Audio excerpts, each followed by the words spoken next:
रहीम अस्सलाम वालेकुम। हमारे चैनल में खुश आमदीद। बगैर पलकें झपकाए सामने लेडी डॉक्टर को देख रही थी। मेरे तो कानों में सीटियां बजने लगी थी। दिमाग सुन्न हो चुका था। वजूद एक पल में एक ठंडा हो चुका था। गोया जान ही बाकी ना रही। मुझे लगा कुछ मेरी समात ने सुना है वो सब झूठ है। मेरी बहन ऐसी नहीं हो सकती। जो हालत मेरी थी ऐसे ही हालत इस वक्त मेरी बहन की भी थी। इसकी रंगत यूँ थी जैसे काटो तो लहू ना निकले। बिल्कुल सफ़ेद पड़ चुकी थी। लेडी डॉक्टर साहब ने बेटी शमाइला को बड़ी मशकूक सी नज़रों से देख रही थी कि इतनी कम उम्र में ये सब मुझे ये ख्यालों में गुम देखकर लेडी डॉक्टर ने बॉयल पॉइंट को टेबल पर नॉक करते हुए बजाया। तो मैं ख्यालों की दुनिया से बाहर निकली। मैंने एक नज़र दोबारा रिपोर्ट्स को देखा और फिर बामुश्किल हल्की सी आवाज़ निकाल कर बोली कि डॉक्टर साहबा ये रिपोर्ट बिल्कुल ठीक है। हो सकता है बाज़ दफ़ा नाम एक जैसे होने की वजह से अमले से कोई कोताही हो जाती है और किसी की रिपोर्ट किसी के पास चली जाती है, मगर डॉक्टर फौरी बोली कि ऐसा बिल्कुल भी नहीं। दर हकीकत आपकी बहन शमाइला ही पहली लड़की है जिनका आज टेस्ट किया गया है। मेरे कानों से धुआं निकल रहा था। मेरी 17 साला बहन हामला थी। नहीं, मुझे तो सोचते हुए भी घिन महसूस हो रही थी। मेरा दिल टूट रहा था, मगर डॉक्टर की बात को जटला भी तो नहीं सकती थी। बहरहाल मैंने खुद को नॉर्मल किया और रिपोर्ट्स ली और बहन का हाथ पकड़े घर वापस आ गई। वो बुखार से तप रही थी। बुझल कदमों से अंदर दाखिल हुई थी। मेरी माँ मुझे और शमाइला को देखकर परेशान सी हो गई। शमाइला आते ही बेजान से वजूद के साथ वही सहन की चारपाई पर ठहर गई। अम्मी ने जब इसकी परेशानी को छुआ तो वो तप रही थी। अम्मी इसके सरहाने बैठी माथे पर ठंडे पानी की पट्टियाँ रखने लगी। अम्मा अनपढ़ थी, इंतहाई सादा लो खतून थी। शायद यही वजह थी कि आज तक अब्बू के साथ इनकी बन ना सकी, क्योंकि मेरे अब्बू ने एफ.ए. तलीम हासिल की थी। अब हमें भी आला तलीम दिलवा रहे थे। सुबह से शमाइला को चक्कर आ रहे थे और अभी भी इसकी हालत बहुत ख़राब थी। बिल्कुल जर्द पड़ चुकी थी। मुझे देखकर माँ कहने लगी, क्या कहती है डॉक्टर? रिपोर्ट तो ठीक आई है ना? कोई बड़ी बीमारी तो नहीं लगी मेरी मासूम सी बच्ची को? मैं साकत से खड़ी। अब क्या कहती कि कोई बीमारी नहीं, बल्कि हामला होने की वजह से ये सब वक्ती तबीयत की खराबी अलहाक हो चुकी है। खैर, मैंने बात को गोल मटोल करते हुए माँ को बताया तो माँ भी कुछ सुकून में आई थी। जैसे ही वो कमरे से बाहर गई तो मैंने शमाइला को पकड़ लिया और सख्ती से कहने लगी कि बताओ शमाइला, क्यों किया तुमने ऐसा? इसीलिए माँ बाप ने तुम्हें इतनी दूर सिलाई सीखने के लिए भेजा था कि तुम ये गुल छड़े उड़ाते फिरो।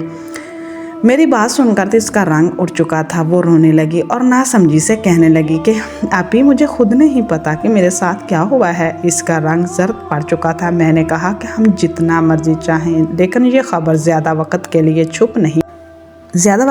छुप नहीं सकती। ये खबर मेरी बात सुनकर वो रोने लगी, मगर असल पहाड़ तो हम पर तब टूटा जब दरवाजे में खड़ी माँ पर नज़र पड़ी तो वो आग बगोला होकर शमाइला को मारने के लिए दौड़ी थी। मगर मैंने बर वक्त रोक कर समझाया कि अधूरी बात सुनकर नतीजा निकालना कतई दुरुस्त नहीं। मैंने शमाइला से पूछा, मगर वो खुद इन सब से इतनी ही अनजान थी कि जितनी हम।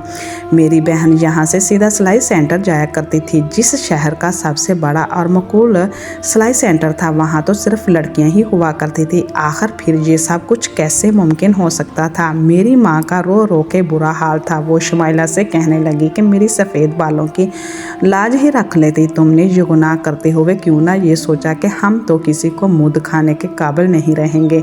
शमाइला बार बार यही कह रही थी कि अम्मा मुझे कुछ नहीं पता, मैंने कुछ नहीं किया। मैंने अम्मी से कहा कि वो जब चुप हो जाए। मुझे नहीं लगता कि शमाइला इतना बड़ा कदम भी उठा सकती है। मुझे इस डॉक्टर की रिपोर्ट पर अभी भी शक है। मैं सोच में पड़ गई, पता नहीं। बहरहाल मुझे इस बात की तह तक लाजमी पहुंचना था। सबसे पहले मैंने अपनी बहन की दोबारा से दूसरे हॉस्पिटल से रिपोर्ट करवाई। वो वाकई ही प्रेग्नेंट थी। इसका मतलब जो कुछ था वो इस सिलाई सेंटर में था। अगले ही रोज़ अपनी बहन के साथ सिलाई सेंटर पहुंची। मैंने भी वहां सिलाई के लिए दाखिला ले लिया। वहाँ कई नौजवान लड़कियां मौजूद थी। मैं इस बड़े से हालनुमा कमरे में बैठी सामने सिलाई मशीन पर काम करती आस पास भी नज़रें दौड़ा रही थी, क्योंकि मेरा मकसद वहाँ सिलाई सीखना हरगिज़ ना था। मुझे तो मामले की तह तक पहुँचना था, यहाँ का था, और बदले में 1 रुपया भी ना लेता था। मुल्तान का सबसे मशहूर सिलाई सेंटर यही था, जहाँ रोज़ाना नौजवान लड़कियाँ सिलाई सीखने के लिए आया करती थी। बज़ाहिर वो अमला बड़े नेकी का काम कर रहा था। मुझे इस सेंटर में जाते हुए 4 दिन हुए थे, जब एक और ख़बर मेरे होश उड़ के रख दिए कि शुमाइला की 4 से सहेलियां आज छुट्टी पर थी, जिनके बारे में वहां लड़कियों से सुनने को मिला कि वो चारों लड़कियां हामला हो चुकी हैं। इनके वालिदैन ने मार मार कर लहूलुहान कर दिया था, जबकि बाकी 2 का तो कुछ इल्म ही नहीं। ज़ाहिर सी बात थी, सारी लड़कियां छोटे छोटे गांव और मोहल्लों से यहाँ पर मुफ्त में सिलाई सीखने आया करती थी, क्योंकि गांव में आम तौर पर यह रिवाज था कि लड़कियों को कम पढ़ाया करते थे। 8 से 10 जमात पढ़ने के बाद इन्हें सिलाई कढ़ाई सीखने में लगा दिया जाता, और ऐसे में जब इन्हें अपनी बेटी की हामला होने की खबर मिली तो वो कैसे बर्दाश्त कर सकते थे। मुल्तान के करीबी रज़ाओं किस्मों से आने वाली लड़कियां सुबह की पहली बस पकड़कर इस सिलाई सेंटर में आती थी और मगरिब के बाद ही वापस जाती थी। मेरा तो सर चकरा कर रह गया था, यानी सिर्फ मेरी बहन ही नहीं बल्कि इस सिलाई सेंटर की चंद और लड़कियां भी हामला हो चुकी थी। जो भी था वो इस सिलाई सेंटर में ही था। मुझे अभी इस बात का यकीन हो चुका था। मेरा दिमाग तो वैसे ही जासूसी किस्म का था। मेरे अंदर का तजस्सुस मुझे तब तक चैन से नहीं बैठने देता जब तक मैं सुराख ना लगा लेती। शुमाइला को इतने दिनों बाद सिलाई सेंटर में आया देखकर वहाँ की मैडम चलती हुई इसके पास आई और हाल हवाल पूछने लगी। ना जाने क्यों मुझे इसका अंदाज़ और अखलाक नाटक सा लगा था। ऐसे लगा था जैसे वो दिल में कुछ और महसूस कर रही थी जब इसकी ज़बान पर कुछ और था। वो सारा दिन सिलाई सेंटर में अच्छा गुजर था, मगर एक चीज़ जो मैंने नोट की थी वो ये थी कि सिलाई सेंटर में रोज़ाना मैडम लड़कियों के लिए जूस बजवाया करती थी, मगर रोज़ाना मैडम एक टेबल के लिए अलग से जूस मंगवाया करती थी, यानी इनके लिए अलग से जग में जूस लाया जाता था और वो जूस किसी को पीने ना दिया जाता था। एक टेबल के गिर्द कुर्सियों पर कम से कम 10 लड़कियां बैठा करती थी। मैंने ये बात नोट की थी। इनको एक ख़ास जूस मिलाकर पिलाया गया था और वो लड़कियां जब जूस पीकर फारग हुई तो तभी आया वहां आई और आकर बोली कि मैडम आपको अपने पास बुला रही है। वो लड़कियां फ़ौरन मैडम की बात सुनने के लिए वहां से जा चुकी थी। तब तक छुट्टी का टाइम भी हो चुका था, इसीलिए मैंने इनके आने का इंतज़ार न किया और शुमाइला को लेकर वापस घर चली आई। वहाँ दिन गुजार कर मुझे इतना तो मालूम हो ही चुका था कि सिर्फ मेरी बहन ही नहीं, वहाँ पर इन्हीं दिनों कई केसेस देखने को मिले। मगर हैरत की बात तो ये थी कि जो लड़कियाँ एक बार वहाँ सीखने जाती, दोबारा इनका इस सिलाई सेंटर के पास गुजर भी नहीं होता था। छोड़ो, अकेले ही सिलाई सेंटर निकल आई, मगर जब वहाँ पहुँची तो मुझे ये देखकर हैरत का झटका लगा। इस टेबल पर बैठने वाली 10 लड़कियाँ आज छुट्टी पर थी। इनमें से कोई एक भी हाजिर ना थी। मुझे ये बात बड़ी अजीब लगी थी। आखिर इसका मतलब क्या था? अगले 2 रोज़ तक इनमें से कोई भी लड़की ना आई। मुझे याद आने लगा कि अभी काफ़ी देर से वापस आई थी और कह रही थी कि आज इसकी सेंटर में तबीयत ख़राब होगी, इससे चक्कर आ रहे थे। या वहाँ की मैडम ने इसे एक कमरे में लौटा दिया। फिर वो जब उठी तो घर आ गई। अम्मी ने भी अभी इसे चंद दिन की छुट्टी करवाई थी और अभी भी जब 3-4 दिन गुजरे तो एक बार फिर एक ख़ास किस्म का जूस वहाँ पर लाया गया था। इसे एक टेबल के पास खुद मैडम की निगरानी में पिलाया गया था। इस दिन मैंने मैडम की आंखों में एक अजीब सी चमक देखी थी। गोया वो लड़कियां जैसे जैसे जूस पी रही थी, मैडम के चेहरे पर मुस्कुराहट फैलती जा रही थी। इनकी ये मुस्कुराहट इंतहाई अजीब थी, गोया वो रूह तक को चर्च कर जिस्म में दाखिल हो रही थी। वो जूस पीने के बाद मुझे लगा कि जैसे वो लड़कियां अपने काम ठीक से नहीं कर पा रही, इन्हें चक्कर से आने लगे थे, इनकी आंखें बंद होती चली जा रही थी। तभी मैडम ने एक बार फिर पैगाम भिजवा कर इन्हें अपने दफ्तर में बुलवा लिया। जब वो लड़कियां दफ्तर में जाने लगी, मैं भी कुछ काम का बहाना बनाते हुए जब इनके पीछे जाने लगी तो आया ने फौरी रोक दिया। बोले कि तुम नहीं जा सकती, जब तुम्हारा नंबर आया तुम चली जाना। चौंक आया चौक आया का पहरा था, इसलिए मैंने मैडम के दफ्तर तक ना जा सकी। मैडम का दफ्तर भी किसी और तजस्सुस के दरवाजे से कम ना था, क्योंकि इनका दरवाज़ा में ना कभी खुला हुआ ना देखा था, वो हमेशा बंद ही रहता था और ना ही इनकी मर्ज़ी के बगैर इसे खोलने की इजाज़त दी। अब मैंने इस पर सोचने लगी कि आखिर मैडम ने क्यों अपने दरवाजे पर इतनी सख्त पैरदारी लगा रखी है। क्या है इस मैडम के कमरे में? हर वक्त वहाँ एक औरत पैरादारी पर महमूर थी। मेरा वो दिन भी यूं ही गुजर गया और मैं कोई भी सुराख ना लगा सकी। हाल बता ये बात नोट कर चुकी थी कि हर 2-3 दिन बाद मैडम एक ख़ास जूस लाकर लड़कियों को अकेले ही सेंटर में आई थी। इसलिए जब छुट्टी हुई सेंटर से बाहर निकली तो गांव के रास्ते पर मुझे कोई रिक्शा ना मिला, इसलिए मैंने पैदल ही चलना शुरू कर दिया। तभी गांव की एक जानने वाली औरत ने मुझे जाते हुए देखा। फौरी पूछने लगी कि बेटी इस वक्त अकेले कहाँ जा रही हो? मैंने सरसरी से अंदाज में बताया कि मैं फ़लाँ सिलाई सेंटर में सिलाई सीख रही हूँ और अभी वापस घर जा रही थी। उन्होंने जब मेरे मुंह से ये सुना तो फौरी इनके माथे पर बल पड़ गए। कहने लगी कि दोबारा वहाँ मत जाना। अगर तुम्हें अपने माँ बाप की इज्जत प्यारी है तो वहाँ कभी कदम भी ना रखना। वो सिलाई सेंटर नहीं बल्कि जिस्म फरोशी का अड्डा है। वहाँ पर भी जो लड़की गई है इसकी इज्जत महफूज नहीं रह सकी। आंटी की बात सुनकर मैं चौंकी थी। मैंने इनसे कहने लगी कि भला ये कैसे मुमकिन है? अगर ऐसा था तो आप पुलिस के पास जाती, कानून से मदद लेती। अगर ये अदारा ख़राब था तो आवाम खामोश क्यों है? मेरी बात सुनकर वो रोने लगी और कहने लगी कि अगर ये इतना ही आसान होता तो आज कितनी ही लड़कियां मुझ पर घर ना बैठी होती। ये क़यामत तो मेरे घर पर भी बीती है। वो कहने लगी कि इनकी बेटी भी इस सिलाई सेंटर में से सिलाई सीखने जाती थी। अभी से सिलाई सीखते हुए चंद माह ही हुए थे कि वहाँ की मैडम ने ना जाने मेरी बेटी को कैसा जूस पिलाया कि वो वहीं चक्कर आने लगे। जब घर आई तो इसकी हालत अजीब थी और एक माँ बाप मुझसे इस हमला होने का पता चला। मैंने रोने धोने लगी। मैंने अपनी एक जान पहचान की डॉक्टर से इसे मुसीबत से छुटकारा हासिल करवाया और घर बिठा लिया। इसके बाद सुनकर मैंने कहा कि आप चुप क्यों हो गई? आपने इस सेंटर के ख़िलाफ़ कंप्लेंट क्यों नहीं करवाई? जो इंकशाफ उन्होंने मुझ पर किया मुझे धंक कर गया था। कहने लगी ये सिलाई सेंटर एक वडेरे की ज़मीन पर बनाया गया है। बड़े जगीरदार लोग हैं, आखिर कौन इनसे उलझे? कितनी बार पुलिस थानों के चक्कर लगाए लोगों ने, मगर जैसे ही लोगों ने आवाज़ उठाई सिलाई सेंटर बंद करवाया जाए तो कानून ने उल्टा उन पर ही केस डालकर जेल के अंदर कर दिया और ये भी धमकियां दी कि खबरदार जो किसी के सामने ज़बान खोलने की जुर्रत भी की वरना तुम लोगों की इज्जतों को सरेआम नीलाम कर दिया जाएगा। अब तुम खुद बताओ बेटी, शरीफ इंसान एक दफ़ा इज़्ज़त लूटने के बाद दोबारा अपनी इज़्ज़त दुनिया के सामने क्यों पेश करेगा? मैं शायद इनकी बात का यकीन ना भी करती, लेकिन जो कुछ मैं इस सिलाई सेंटर में देख चुकी थी इससे भी इस आंटी की बात सच साबित हो रही थी।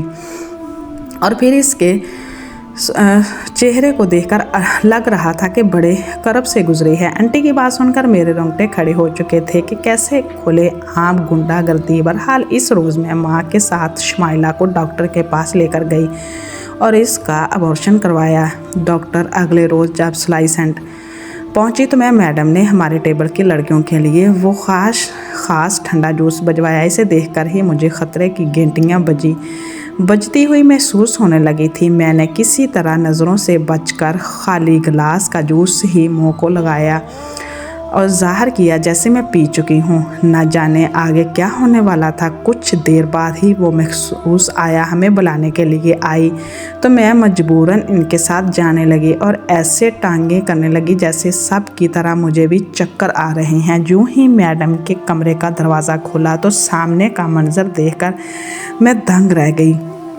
वो कोई एक छोटा सा दफ्तर नुमा कमरा ना था बल्कि बहुत बड़ी जेल थी और लाइन से कई कमरे दरवाजे बने हुए थे। मुझ समेत सभी लड़कियां दंग रह चुकी थीं मगर चौंक नशे की हालत में थी, इसलिए उन्होंने कुछ भी याद नहीं रहने वाला था। मैडम ने सबको सोफे पर बिठाया। कुछ ही देर बाद सब एक दूसरे पर गिर गई। बेहोश हो रही थी। मैं भी बेहोशी का नाटक करके गिर चुकी थी। तभी एक खुफिया दरवाजे से चंद मर्द दाखिल हुए और मैडम इंतहाई बेबाक लहजे में कहने लगी कि सरकार, एक से एक बढ़िया माल आपकी खिदमत में पेश है, जिसे चाहे ले जाएं, मगर हाँ इस बार ज़रा ध्यान रखिए, बहुत शिकायतें मिल रही हैं। न जाने मैडम का इशारा किस तरह था। मेरे तो रोंगटे खड़े हो चुके थे। ये भी डर था कि कहीं पकड़ी ना जाऊं। इन सब में तो ये तय हो चुका था, ये कोई छोटा नहीं बहुत बड़ा गैंग था जो जिस्म फरोशी का काम मासूम गरीब लड़कियों से करवाकर बदले में पैसे बटोर रहे थे। 2 मर्द आगे बढ़े और सभी लड़कियों को सफाकी से उठाकर कमरों में बने कमरों के अंदर ले गए। तो मैडम ने आवाज़ दी कि सबसे पहले बड़े सरकार देखेंगे इन्हें कौन सी लड़की के साथ वक्त गुजारना है। मैं समझ गई थी कि ये बड़ा सरकार यकीनन वही जागीरदार होगा। मेरी जान इस वक्त निकली जब मुझे भी एक शख्स ने उठाकर अपने कंधे पर रखा था। बेख्तियार ही मेरे मुंह से एक चीख बरामद हुई थी। ये सुनकर वो मैडम और वो शख्स दोनों की नज़रें मुझ पर पड़ी थी। मेरा दिल अंदर से बुरी तरह से फड़फड़ा रहा था। वो शख्स कहने लगा कि आज जूस में नशा कम डाला था। वो औरत घबरा सी गई। वो शख्स मुझे कमरे में ले गया और बेड पर लटा दिया। फिर कुछ देर बाद ही बोला था। मेरा दिल ऐसा था कि धड़कना ही भूल गया। मैंने ज़रा सी नज़रें खोलकर देखा तो एक 50 साल शख्स सर पर सरदारों वाली पगड़ी बांध रखी थी। मुझे देखकर मेरे पास आया तो मेरी जान लबों पर आई। फिर मैं अपने चेहरे पर खबासत बड़ी मुस्कुराहट से जाकर बोला, बड़ी हसीन लड़की है, इसे तो अपने महल में कैद करके रखूँगा। ये सुनकर मेरी जान निकली थी। मुझे इंतज़ार था कि अब तक मेरी मदद को कोई क्यों नहीं पहुँचा। मैं तो पूरी तैयारी करके यहाँ इतना बड़ा रिस्क लेकर आई थी। मेरा दिल ज़ोरों से धड़क रहा था। वो शख्स ने अपनी पगड़ी उतारी। फिर यकदम ही कमरे का दरवाज़ा बड़ी ज़ोर से धड़ गया। मैंने सुकून का सांस भरा था। इस सरदार ने दरवाज़ा खोला तो वहाँ चंद पुलिस के एहलकार थे। देखकर मैं उठकर बैठ गई। मैंने कहा, देखें ये शख्स यूँ सिलाई सेंटर खोलकर लड़कियों की ज़िंदगी बर्बाद करता है। मैं खुश हो गई थी कि ये वो लोग वक्त पर मेरी मदद को पहुँच गए हैं। मैंने अपने सर पर एक ऐसी पिन लगाई थी जिस पर कैमरा लगा था। मैं आने से पहले इस इलाके के पुलिस ऑफिसर को सब कुछ बताकर आई थी। इसने मेरी मदद करने का वादा भी किया था। लेकिन मैं हैरान उस वक्त हुई जो ऑफिसर हंसता हुआ अंदर दाखिल हुआ और जागीरदार के गले लग गया। कहने लगा, सरदार साहब शुक्र करें लड़की मेरे पास मदद के लिए आ गई थी। अगर किसी ऐसे ऑफिसर के पास चली जाती जिसको ईमानदारी का कीड़ा काटता है तो आपके लिए बड़ी मुश्किल हो जाती। ऑफिसर की बात सुनकर मेरे होश उड़े थे। इस सरदार ने मुझे बड़े गुस्से से देखा था। मैं जान चुकी थी कि पूरी तरह से फंस चुकी हूँ। जिस पुलिस महकमे को अपना मुहाफ़िज़ समझकर मैंने मदद मांगी थी वो तो इस सरदार के हाथों बिका हुआ है। सरदार मेरे पास आया और मेरे बाल पकड़कर मुझे गंदी गाली दी। फिर कहने लगा, तेरे साथ तो मैं वो हशर करूँगा तो कि तू खुद को भी पहचान नहीं पाएगी। मैंने कहा, एक कमज़ोर औरत के साथ तू कर भी क्या सकता है? इसकी इज्जत ही बर्बाद कर सकता है। अगर मर्द है तो मुझे आज़ाद छोड़, फिर मैं तुझे बताऊंगी कि औरत क्या कर सकती है। मेरी बात सुनकर इस पुलिस ऑफिसर ने सरदार से कहा कि सरदार साहब बड़े पर निकल रहे हैं ये लड़की के, कहीं इसका पर काट के आपकी खिदमत में पेश करूं। सरदार ने कहा, नहीं, इसके पर कैसे काटनी है ये मैं अच्छी तरह से जानता हूँ। फ़िलहाल इसका मुंह बंद करके इसे अपने मोबाइल पर बिठाकर मेरी हवेली छोड़ाओ और बाहर सबको ये बताना कि लड़की सिलाई करने वाली लड़कियों को ड्रग सप्लाई करती थी। इस पुलिस ऑफिसर ने मेरे हाथ पीछे करके बांधे और फिर मेरा मुंह भी बांध दिया और मुझे बाहर ले जाकर वही किया जो इस सरदार ने कहा था। मुझे पुलिस मोबाइल पर बैठाकर इस सरदार की हवेली में ले जाया जा रहा था। काफ़ी लंबी मुसाफत थी। अभी आधा रास्ता तय ही हुआ था कि मोबाइल रुक गई और वहाँ एक काले रंग की कोरोला खड़ी थी। मुझे पुलिस मोबाइल से नीचे उतार के इसे गाड़ी में बैठाने जाने लगा। ऐन इसी वक्त एक ट्रक वहाँ से गुजरा। इस ट्रक के ऊपर जो भी था इसने आंसू गैस की सीलिंग कर दी। वहाँ पर मौजूद सब लोग ही अपनी आंखें मसलने लगे और किसी ने मेरा हाथ पकड़ा और मुझे ट्रक के अंदर बैठा लिया। इसके बाद वो ट्रक बड़ी तेज़ रफ्तारी से आगे बढ़ा तो आंसू गैस की वजह से मेरी आंखों से भी पानी जारी था। मेरे हाथ खुल चुके थे, मेरे मुंह की पट्टी भी खुल चुकी थी। सामने खड़े शख्स को मैं नहीं जानती थी। वो कहने लगा कि वो एक सहाफ़ी है और काफ़ी महीनों से इस सिलाई सेंटर में होने वाले वाक़ात की खुफिया तरीके से तफ्तीश करवा रहा था और वो पिछली जानब से छुपकर इस सेंटर में दाखिल हुआ था और पिछली खिड़की से मुझे और इस सरदार और पुलिस वाले को देख चुका था। मेरी बातों ने इसे मुतासर किया था, इसीलिए मेरी मदद को पहुंच गया। मैंने इसके साथ मिलकर सोशल मीडिया पर इस सरदार की वीडियो को वायरल कर दिया। इसके साथ मिले पुलिस अफसर को भी बेनकाब कर दिया था, जो कौम पुलिस ने खुद से नहीं किया था, वो लोगों के एहतजाज ने इनसे करवाया था। सरदार का जब DNA टेस्ट करवाया गया तो कई मासूम बच्चियों के वजूद में पलने वाले बच्चों का बाप वो शख्स था। आवाम हमारे साथ थी, इसीलिए इसे फांसी की सज़ा दिलवाए बिना हम चैन से नहीं बैठे थे। जिस दिन इस सरदार को फांसी देगी, जिस दिन मेरे दिल को इसी दिन मेरे दिल को सुकून मिला था। मेरी बहन का राज ही रह गया था। लोगों ने अपनी बेटियों को इस सिलाई सेंटर में भेजना छोड़ दिया। मैं भी वापस घर बैठ के चंद दिन बाद वो सहाफ़ी अपने वालिदैन के साथ मेरे घर मेरा रिश्ता लेकर पहुंच गया। मेरे वालिदैन को कोई एतराज़ ना था। मेरी शादी इस सहाफ़ी से हो गई। उसका नाम साद था। शादी की रात वो मुझसे कहने लगा कि अब तुम मेरे साथ मिलकर इस माशरे के और भी सरदार जैसे लोगों को बेनकाब करोगी। हम जहां तक हो सकेगा लोगों को इंसाफ दिलाएंगे। ये सुनकर मैं भी खुश हो गई कि हम शायद पहले ऐसे मियाँ बीवी थे जो शादी की रात भी अपने अगले मिशन के बारे में प्लान बना रहे थे। प्लीज़ हमारे चैनल